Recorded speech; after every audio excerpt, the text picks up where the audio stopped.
The paranormal is an experience that will make us believe, that will make us tell stories that the rest of our friends won't believe.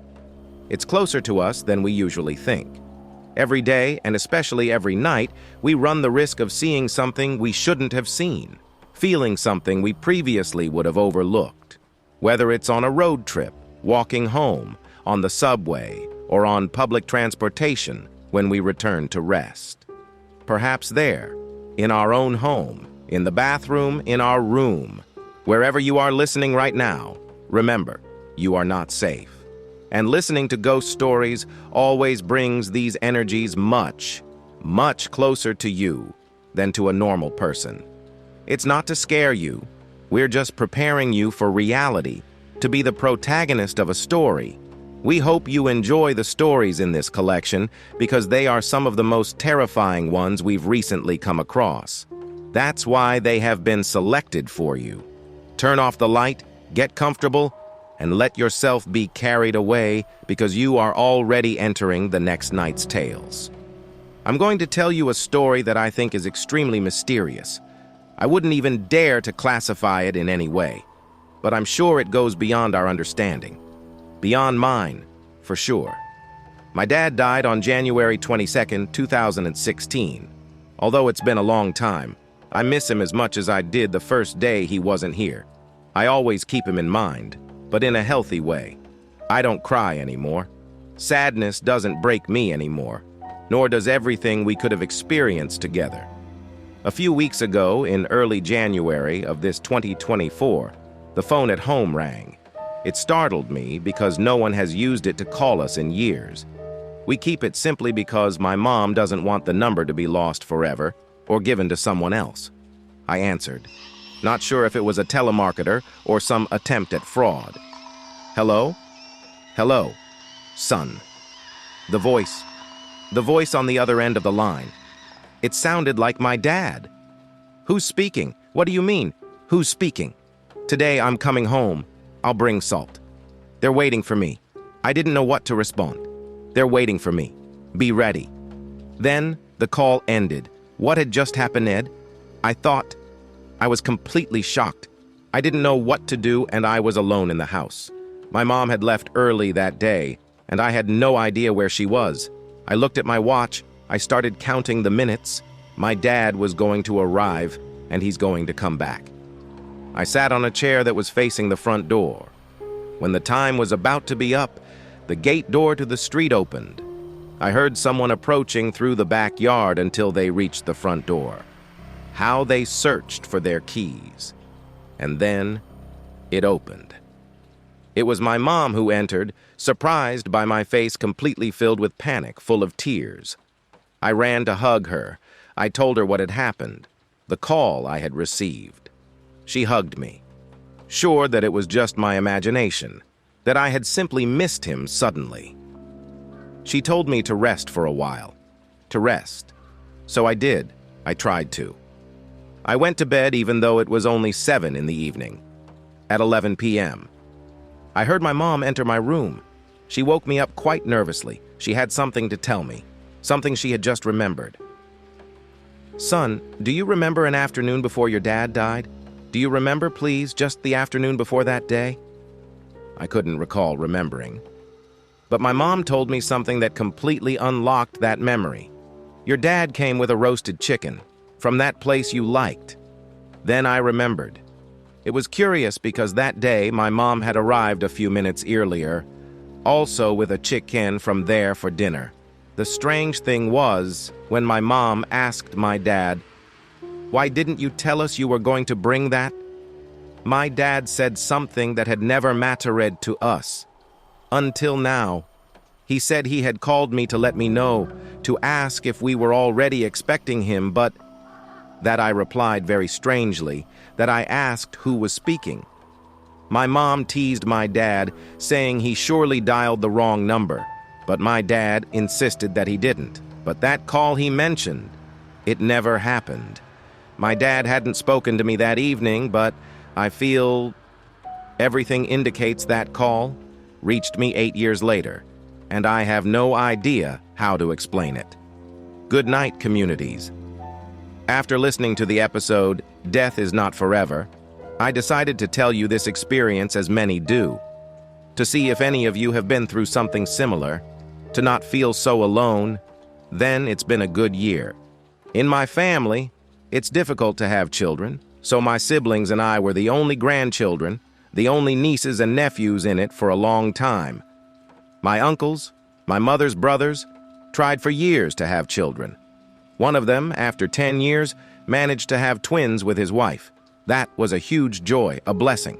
The family was eagerly awaiting new members, and finally they arrived. In the case of my aunt, the situation was even more difficult. She underwent several treatments. She spent a fortune in her quest to get pregnant. After years of trying, and even a failed adoption, she finally became pregnant. It seemed like a miracle. It seemed that this blessing was finally coming to her too. The joy spread throughout the immediate family and among those distant relatives who knew of her desire. We couldn't wait for the arrival of a new baby, but unfortunately, my aunt suffered a miscarriage. When they removed the baby, they told her it was a girl. Somehow, that made it even sadder. I was the only granddaughter, the only niece, and we were about to have one more. But we managed to support her through it all and move forward. She focused on her therapy and told us that she would wait a while before trying again. A time that kept getting longer. 4 years after that loss, this story begins. One morning, as usual, when I was getting ready to go to school, my mom called out to me. She looked serious and asked if I was okay. She told me that I already knew that if something happened to me, I could always trust her with it.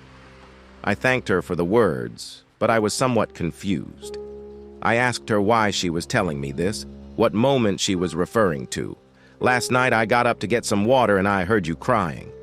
That's the second time in these days that I hear you. Do you have any problems? Or did someone break your heart? Whatever it is, my dear, you can tell me. At that moment, she stopped because she heard my brother coming downstairs for breakfast. But it was he who heard us, and then he approached us. Yeah, sis. Again, you kept me awake all night. I even had to call to tell you to be quiet. I could only tell them that I was not confused, that I didn't understand what they were saying, but they didn't believe me. I guess they thought I was trying to hide that I had been crying and that they had heard me. They really didn't believe me, and maybe that's why everything continued with some relative normality. But uneasy. Something very strange happened again while I was at school. My mom called me on the phone. Well, what happened? Is everything okay? I responded, worried because my mom didn't usually talk to me at those hours. I thought it might be an emergency. Why didn't you tell me you invited girls over to the house? You could have told me yesterday to make them the potatoes they like so much. That gave me a slight chill because I remembered what I had been hearing for the past few days. I told her it wasn't me, to remember that I was leaving late, at 6:30. I know who's at school. No, don't tell me that. Your grandfather and I just got home. I heard someone laughing in your room and there's no one else in the house. She said, worried, but I tried to calm her down. No, calm down, Mom. Maybe it's the neighbor's daughter playing tricks. Remember, she has visitors these days. What about her daughter? That explanation, however, didn't convince me. I had never heard laughter or anything coming from the neighbor's house, even when they had visitors. The call undoubtedly gave me a strange feeling because I didn't understand what was happening, but something was happening. That was for sure. That Sunday, my brothers and I stayed home. I remember it was a holiday. My mom went to work, as she wasn't tired, as she worked at a daycare. My grandparents went out to do some grocery shopping, where they usually spent several hours. I remember playing with my boyfriend at the time, an online video game. While we were chatting via video call, my youngest brother was playing on his computer with some friends, and my other brother was in the living room watching a movie. It was around 1 in the afternoon. Everything was quiet until a scream of horror from my brother, the one downstairs, made me jump out of my seat. To this day, remembering that scream still gives me goosebumps. We ran to find him. My brother was crying like a child, his face wet with tears. There was a girl jumping on my grandparents' bed. I swear it. There was a girl bouncing on the bed. I went to see, but there was nothing strange, except for a feeling that I couldn't describe even if I wanted to. My parents arrived soon with my mom as we called everyone to tell them what had happened, that my brother suddenly wasn't feeling well, and he calmly told us everything. He said that while watching the movie, he heard someone run past him, heading to our grandparents' room, which was on the first floor. Thinking it was my younger brother up to some mischief, he went to look for him. But when he looked into the room, he witnessed a scene that would haunt him forever after that. There was a girl in a white dress with long black hair, jumping on the bed while laughing. When he said this, my other brother said to my mom, "See, I told you he wasn't crazy, that he saw a girl again." Then we all remembered that a few days earlier, when he came back in the early hours of the morning after hanging out with his friends, he saw something peeking into my mom's room. At first, he thought it was her, but then he looked closely. It was a girl peeking through the partially open door. My mom just told him he was imagining things, that he was tired from going out and from the flu he had had a few days before, and that his body probably hadn't fully recovered yet. That's when I decided to tell them what my aunt had told me the last time I saw her, so we started connecting the dots between all these situations happening in the family. That's how we tried to end it with some normalcy, despite everything. I remember I was in exams, so I had a lot of assignments and exams to do. Normally, I stayed up late at night doing my homework, as I studied in the afternoon. On that occasion, I stayed up late doing tasks, and when I finished, I checked the time to see how long I would sleep. It was 2:30 in the morning. Before going to bed, I heard my cat, who was a baby at the time, running back and forth in the hallway until she reached the living room. When I finally walked through it, I halfway turned to the living room.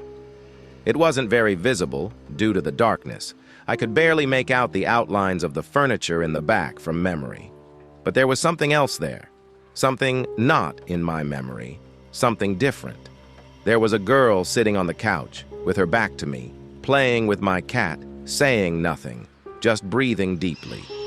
I went to the bathroom while repeating to myself that it was nothing, that I was imagining it. I was very sleepy, and I had heard many things that made me scared, and I tried to convince myself that was it.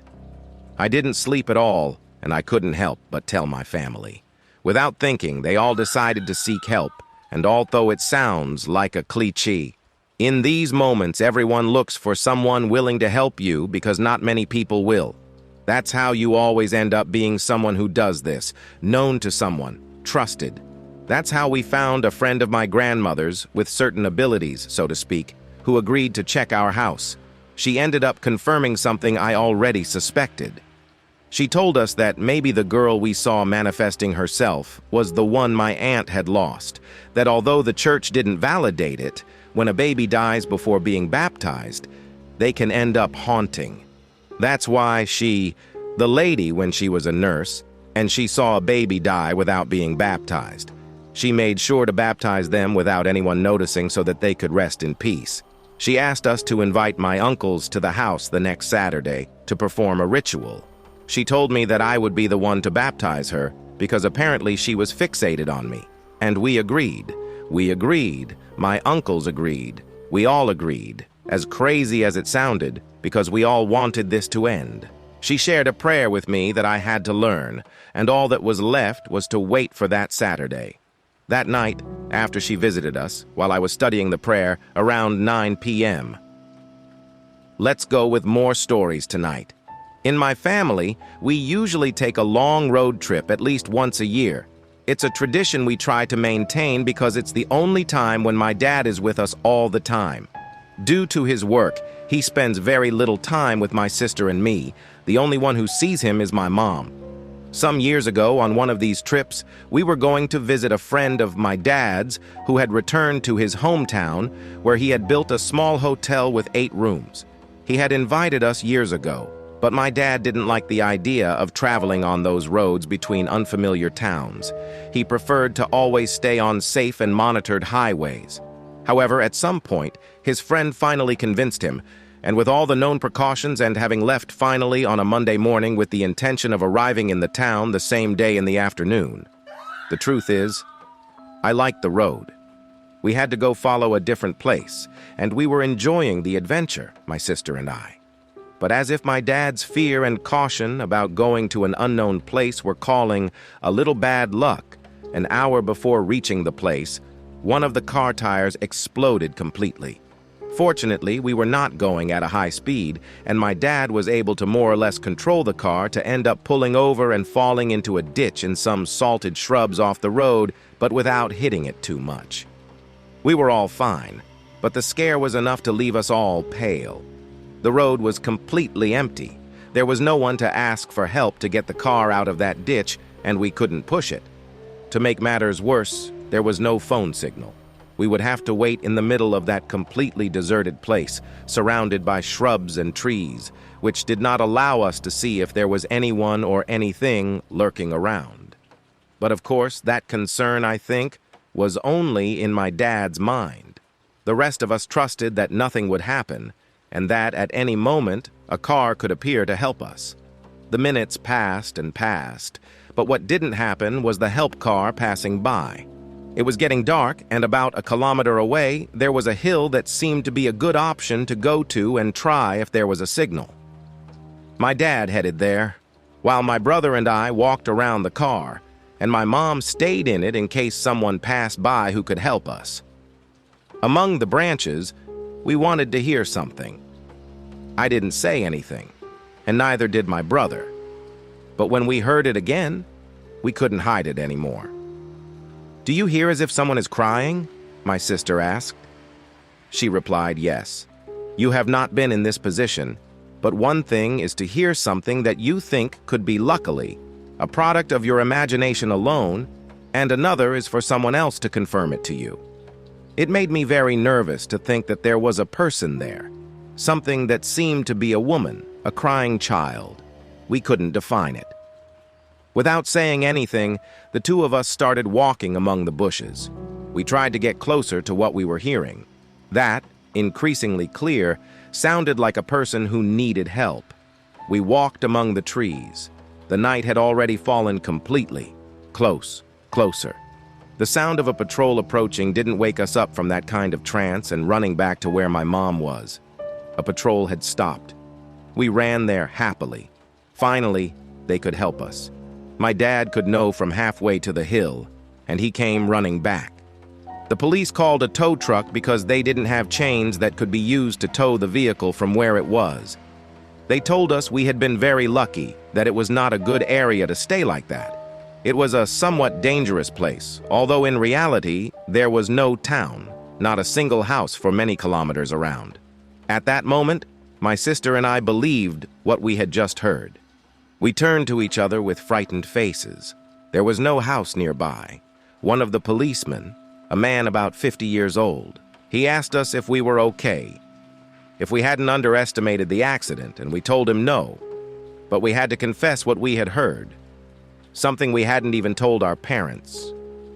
We told him that there was someone nearby, that there was someone crying among the trees. Someone we couldn't see, but my sister said something I didn't know. First, she said it sounded like a woman, and that she reached the place where the crying was coming from behind a tree. But there was no one there. She could hear her crying right in front of her, but there was no one. The policeman, without changing his expression, asked us exactly where we had heard it, and my sister pointed to it. Then his patrol left. Shortly after, a police car arrived that helped us get out. We changed the tire and continued on the way back to my father's friend's hotel. It was a very strange trip, especially the rest, despite the man's attempts to make us feel at home and that we had the hotel to ourselves. Despite everything, we couldn't help feeling like we were in danger. It wasn't just my dad's anxiety, which was always there. Now we all felt it. On Wednesday morning, while we were having breakfast, my dad asked us if we wanted to come back early. And before my sister and I could shout yes, my mom asked him to please do so. No one had mentioned anything, but we all felt that way. My dad made up an excuse to his friend, and very early we were already on our way back. We didn't want to be caught in the evening in that area where the accident had happened on the way there. When we passed through that place, it was full of patrols. And there was also a forensic medical service van. We didn't want to look back and kept going. However, among the police, we thought we recognized the ones who had helped us. My brother and I were a little curious, and we told my dad to ask his friend what had happened. But no news had come out yet. It wasn't until a few days later that the news became public in the town. And my father's friend sent him a message to tell him that police activity was because they found a body. The body of a person who had disappeared months ago, a woman who had been searched for everywhere. They found her buried almost at ground level, covered by a pile of leaves. My brother recognized the place when my dad told us about that message. My brother told me that he had been there to face that pile of dry leaves under a tree. That's where he followed the crying. That's where he heard them in front of her. That part of his mental health we have never told our parents.